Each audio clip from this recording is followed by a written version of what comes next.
Сәлем достар, банафи пай пирогын жасаймыз.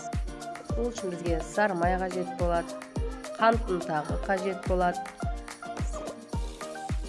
ұн қажет болады, сосын 10 грамм қопсытқыш. Осылардың бәрін араластырып алғаннан кейін соңына қарай жұмыртқа қосамыз. Сөйтіп жақсылап әдемі қып қамыр илеп аламыз. Бұл пирогтың жасалу жолы өте оңай.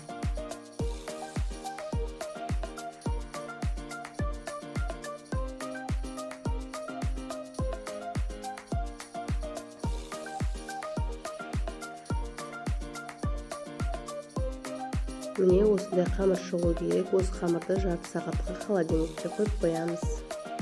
Міне жарты сағат өткеннен кейін өстіп формаға орналастырып аламыз.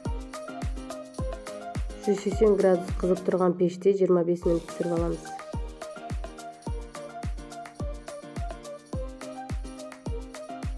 Шанышқының көмегімен осылай қамырымызды тесіп шығамыз.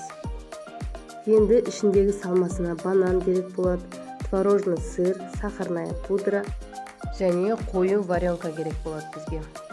Бірінші варенкамызды жағып шығамыз, жақсылап жан-жағын әдемі қылып жағып шығамыз.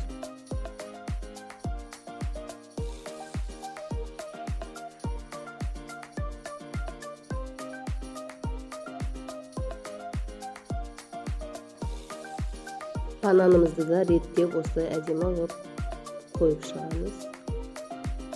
Творожный сырымыз бен қант ұнтағын езіп миксерлеп аламыз. Одан кейін кондитерский мешокқа салып осылай шарик жасап шығамыз.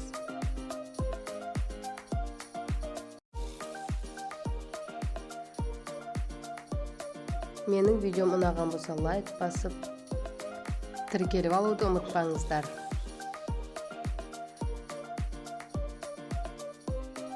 Міндетті түрде жасап көріңіздер, сіздерге ұнайды деген ойдамын. Рахмет сіздерге.